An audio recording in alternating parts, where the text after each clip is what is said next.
10 sentyabr 2025-ci il bir vacib xəbəri diqqətinizə çatdırıram.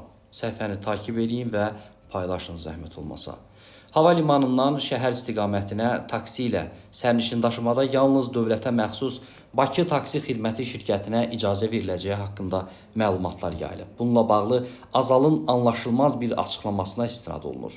Yəni sərnişinlər və yola salanlar Bolt və ya Yango ilə Heydər Əliyev Beynəlxalq Aeroportuna gələ bilərlər. Amma geri dönüş mütləq dövlətə məxsus taksi ilə olacaq. Absurd bir qərardır. Bu sözləri Statinfoya açıqlamasında Azərbaycan İnternet Forumunun prezidenti Osman Gündüz deyib. O bildirib ki, aeroportdan taksi vasitəsilə sərnişin daşıma xidmətinin yalnız bir taksi operatoruna, xüsusilə də dövlətə məxsus şirkətə icazə verilməsi faktiki olaraq insarçılıqdır. Stat. Bunun başqa adı yoxdur. Bu addım sərnişinlərin seçim azadlığını əlindən alır. Düşünmək olar ki, bunun da nəticəsində mütləq uzun növbələr, baha qiymətlər və xidmət keyfiyyətinin zəifləməsi qaçılmaz olacaq. Rəqabətə tab gətirməyən bir dövlət şirkətinə süni vasitələrlə üstün hüquqlar, hökmran mövqe verilməsi yol verilməzdir.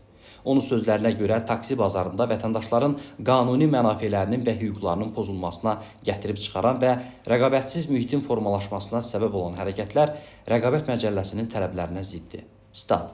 Ümid edirəm, hava limanı administrasiyasının taksi bazarındakı məhdudlaşdırıcı qərarları anti-insar və istehlak bazarına nəzarət dövlət agentliyinin diqqətini cəlb edəcək.